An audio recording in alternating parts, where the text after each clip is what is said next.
Seguimos tratando el tema del senderismo y ahora traemos a un profesional de la caminata, si se puede decir así, Octavio Jones, que nos acompaña. Octavio, muchas gracias por el tiempo, por darnos la oportunidad de platicar de esta actividad que ha ido creciendo en el estado. Claro. Hola, buenas tardes a todos los entusiastas del senderismo y a los que tienen la interrogante de qué es esta actividad y cómo se practica. Bueno, es una actividad muy simple, es una actividad que a nivel antropológico el hombre la ha llevado a cabo desde muchos años atrás en el proceso de ser nómada, de desplazarse de un lugar a otro, del intercambio de mercancías y todo esto, el crecimiento de las poblaciones ha generado históricamente esta actividad. Posteriormente fue haciéndose ya de manera deportiva, donde se marcan retos, distancias y algunas técnicas de marcha y de caminata específicamente. Y hoy día es una actividad deportiva, entra en la categoría de deportes de aventura, ¿sí? o en actividades al aire libre, como la podemos determinar. El senderismo viene a ser en México o en Latinoamérica lo equivalente a hacer excursionismo o hacer caminatas de un día, o en Estados Unidos como le llaman hiking. Estas actividades pueden ser de un solo día, acompañadas de actividades complementarias como puede ser escalada en roca, como puede ser un rapel, como puede ser un paseo en bicicleta. Entonces, además de hacer la actividad de caminata propiamente, la combinan con alguna otra actividad, en algunos casos cuando hay infraestructura y operación de servicios a los lugares donde se hacen las caminatas. A veces las caminatas solamente son con fines de salud, a veces son con fines de encontrarse a sí mismo, de relajamiento, de esparcimiento.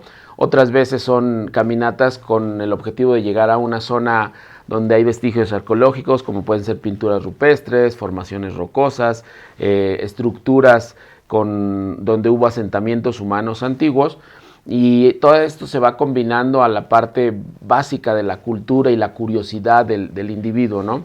Hoy día en el estado, pues el senderismo ha crecido en los diferentes municipios. Hay pequeños grupos de personas entusiastas por esta actividad que salen a caminar y salen a caminar en las veredas, en las sendas que hay alrededor de las comunidades donde ellos viven. Algunos hacen un pequeño desplazamiento en vehículo para después dejar el vehículo y hacer las caminatas. Aquí mismo en la ciudad de Chihuahua, varios circuitos que había de personas que practicaban la bicicleta de montaña o salir a correr en las mañanas, bueno, ahora se anexan los senderistas y empiezan a salir a caminar estas rutas, a abrir nuevas rutas, a abrir nuevos espacios para caminar y explorar los alrededores de la ciudad. Desafortunadamente, y digo desafortunadamente por la pandemia que nos está atacando a nivel mundial, ha generado esta nueva curiosidad de muchas personas entusiastas y que por la necesidad de estar hacinados en las casas, pues buscan una actividad donde puedan hacer actividad física, recreativa y de esparcimiento, pero que a la vez les marque un grado de seguridad como es el distanciamiento social, que no lo marcan los protocolos sobre el COVID. Entonces, ¿cuál mejor actividad que el senderismo? Puesto que vas caminando a una distancia de 1 metro, 1,5 metros entre una persona y otra, y a veces hasta más distancia, y es ahí donde empezó a crecer los grupos en la ciudad, porque empieza a haber 6, 7, 8 personas que alcanzan a salir en un mismo recorrido sin tener este problema de acercamiento, ¿no?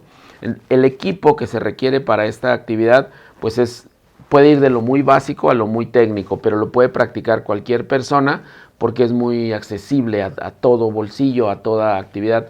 Lo único que necesitas prácticamente pues es llevar agua, llevar algo de alimento y poder caminar ciertas distancias. Estos 3 elementos básicos son los que te van a permitir hacer un paseo de este tipo. Obviamente, si ya te empiezas a meter a recorridos de mayor distancia o más técnicos, pues entonces ya requieres desde cartografía, desde saber de mapas, saber de distancias, saber de tipos de mochilas, saber de calzado, saber de otros elementos que complementan y garantizan la seguridad en tu actividad, ¿sí? Entonces es una actividad que no está ligada solamente a personas súper atletas o súper deportistas, la puede hacer cualquier persona, se puede hacer en familia, pueden ir desde niños pequeños hasta personas mayores, obviamente en ambos extremos, cuidando las necesidades primordiales de cada uno de estos grupos, ¿no? Como puede ser una persona mayor, bueno, pues no la vamos a llevar a una ruta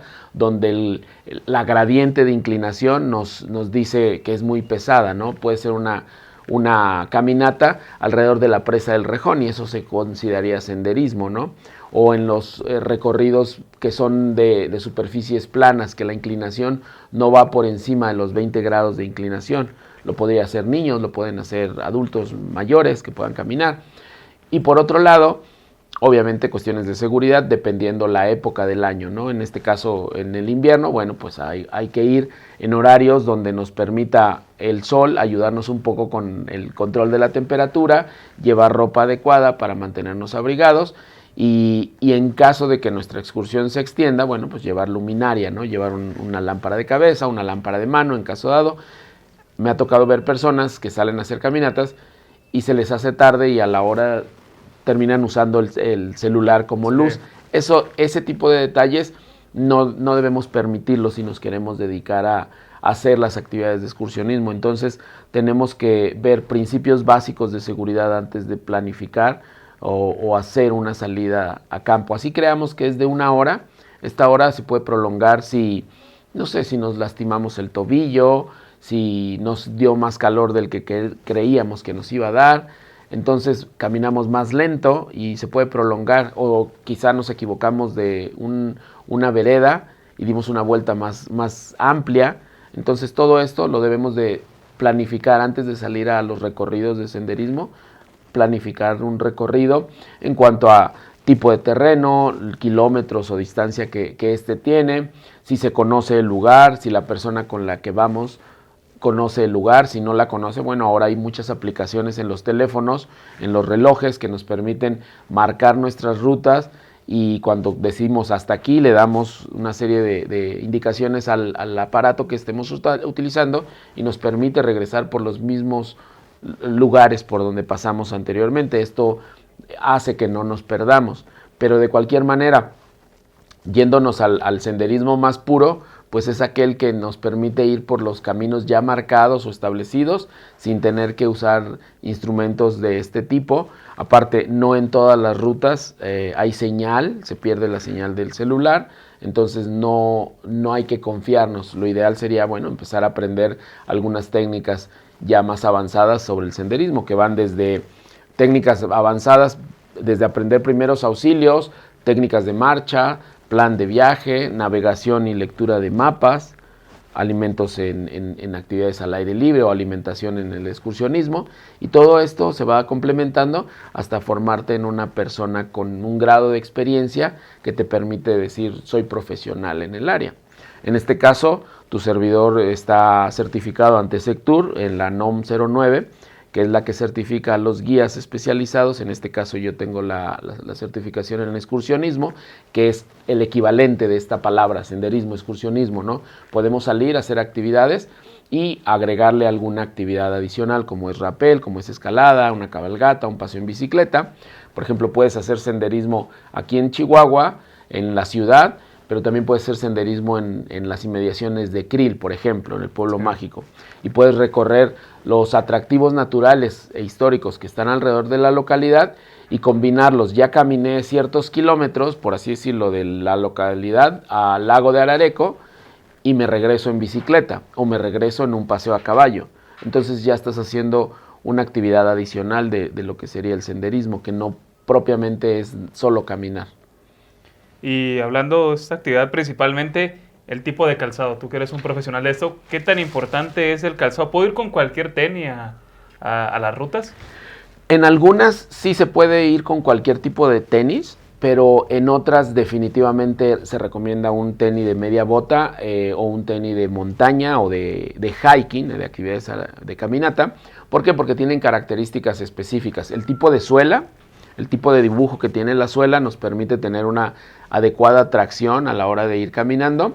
El enfranque de la bota, lo que es la caña del medio botín, lo que va hasta el tobillo, nos permite dar soporte en el tobillo y como los terrenos no siempre son embanquetados, por así decirlo, sino hay piedras sueltas, declinaciones, inclinaciones. Esto hace que nuestros tobillos vayan amoldándose al terreno, entonces el tener un soporte adicional hace que nuestra marcha sea mucho mejor. Y si al calzado, con una buena selección de calzado, le agregamos el saber los diferentes tipos de marcha, qué tanto abrir el compás de las piernas, qué tanto poner el pie de lado, qué tanto bajar de frente, qué tanto abrir un pie y el otro mantenerlo de frente. A estas combinaciones se van practicando conforme se va saliendo, o hay talleres específicos que se llaman talleres de senderismo, de excursionismo, que nos enseñan técnicas de marcha, cómo empacar nuestra mochila, qué alimentos llevar y demás. Regresando nuevamente al calzado, tenemos calzado que puede ser muy básico de hiking, de caminata, que es un botín o media bota, o hasta calzado más técnico, con suelas antiderrapantes, con suelas que permiten el uso de accesorios. Por ejemplo, si fuera un sendero donde, como nos pasó ahora en fin de año, que se nevó a los alrededores de Chihuahua, bueno, que puedas llevar accesorios en las plantas de la bota para que no te resbales en la nieve, como son los spikes. En montañas son los crampones, pero ya estamos hablando de otra altitud para estas actividades. O botas que son más altas, hay quienes van con botas tipo militar, es aceptable. La variación va a depender también de la persona. Hay personas que tienen una estructura ósea y musculoesquelética bastante buena, que permite que vayan con zapatos tipo choclo y tienen la fuerza en su tobillo para hacer este desplazamiento. Pero hay personas que no tienen desarrollada esta fuerza musculoesquelética, y si van con un calzado inadecuado es más fácil que se lastimen.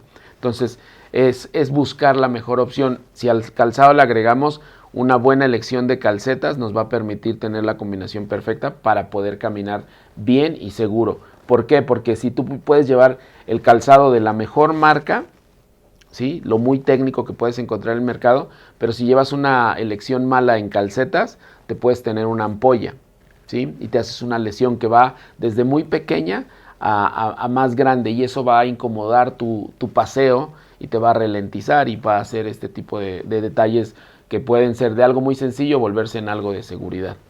Y hablando, una vez que ya tenemos la indumentaria para practicarlo, ¿cuáles son las principales rutas en Chihuahua, en el estado? Principalmente en seguridad, en poder disfrutar del viaje, de la experiencia, y más que todo también el poder practicarlo sin ningún tipo de problema. Así es. Por ejemplo, aquí en la ciudad de Chihuahua están básicamente las más icónicas. Los Picos de la Luna, la caminata aquí al Cerro Coronel, al Cerro Grande, son las más icónicas. ¿Por qué? Porque están ofreciendo un reto. Este reto es ganar una elevación, y al ganar esta elevación, la vista es única de la ciudad, y dependiendo al horario que vas, si vas en la tarde-noche, las vistas se vuelven muy bonitas por la iluminación de la propia ciudad. Si te toca el atardecer, también es muy, muy bonita la vista, o si vas muy temprano y te toca el amanecer desde la cumbre del Cerro Grande, bueno, es una vista bastante buena. Y para preguntarte sobre los grupos, ¿cualquier grupo de personas que practiquen esto están considerados como oficial? ¿Realmente pueden llevar las actividades o hay que tener un control en este tipo de planeaciones? Deberíamos tener un control, y aquí va a ser a razón de nuestro criterio como participantes y como entusiastas. Hay personas muy profesionales y con mucha experiencia en el campo saliendo a hacer actividades. De hecho, desde mucho antes que se formaran todos estos grupos existentes, por ejemplo, dentro de la ciudad, ya había personas que salían cada fin de semana a caminar, como tu servidor, que salíamos a las diferentes rutas aquí alrededor. Pero este auge, este boom que se da ahora con la pandemia, de que mucha gente empieza a salir, pues hay personas que simplemente están tomando su mochila y están saliendo por la necesidad de salir, ¿sí? Pero aún no tienen gran experiencia, y si esto no lo filtramos o no tenemos cuidado, puede redundar en gente que se pierde, en gente que se lastime, gente que no lee el terreno y fue por un lado y cuando regresa tiene que regresar por otro. Entonces, hasta ahorita no hay un reglamento establecido, ni una agrupación oficial como tal.